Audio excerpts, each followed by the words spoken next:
विराज बैठ प्रसन्न हो। जी हाँ नहीं, ठीक ही रहना चाहिए।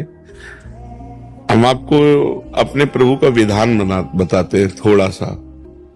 जब प्रभु किसी पर कृपा करते हैं, ये वैभव मिलना कृपा नहीं है, ये पुण्य है। पुण्य से एक घोर पापी को भी बहुत देखो, पाप करके भी उनका कोई पुण्य है जिससे वो सुकृत पूर्व के सुकृतवश चल रहे हैं, नया पाप है। ये वैभव बढ़ना या यश बढ़ना ये भगवान की कृपा नहीं मानी जाती। भगवान की कृपा मानी जाती है अंदर का चिंतन बदलना, जिससे आपके अनंत जन्मों के संस्कार भस्म होकर और अगला जो है वो बड़ा उत्तम होगा। अंदर के चिंतन से होता है, बाहर से कुछ नहीं होता। महत्व अंदर का चिंतन। अच्छा, अंदर का चिंतन हम लोगों का स्वभाव बन गया बहिर्मुखी।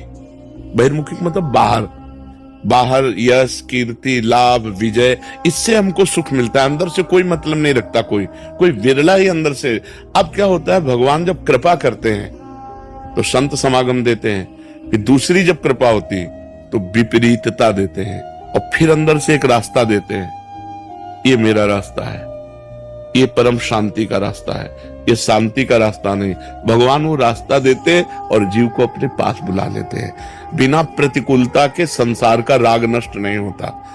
किसी को भी वैराग्य होता है तो संसार की प्रतिकूलता देखकर वैराग्य होता है। सब कुछ हमारे अनुकूल है तो हम आनंदित होकर उसका भोग करते हैं। जब हमारे ऊपर प्रतिकूलता आती है तब ठेस पहुंचती है कि इतना झूठा संसार, तो अंदर से भगवान रास्ता देते हैं, ये सही है।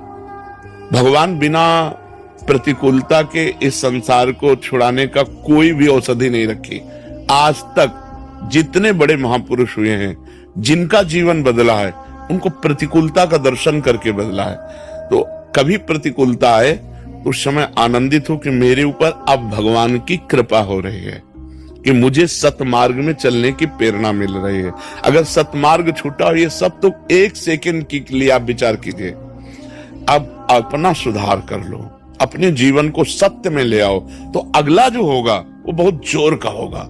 चाहे जन्म हो श्रीवान कुलवान धनवान वैभव संपन्न ऐसे, और भक्ति की अनुकूलता, भक्ति की अनुकूलता, खास बात श्रीवान धनवान कुलवान नहीं, खास बात भक्ति की अनुकूलता। अगर इस जन्म में भगवत प्राप्ति नहीं हुई तो भगवान श्री कृष्ण ने गीता में कहा है कि मेरे भक्त का नाश नहीं होता। मैं कुलवान धनवान श्रीवानों के कुल में जन्म देता हूँ और फिर पुनः भक्ति का माहौल देता हूँ। पूर्व का जो भजन छूटा हुआ हो वहीं से उसको बिल्कुल ऐसे ही रहो जैसे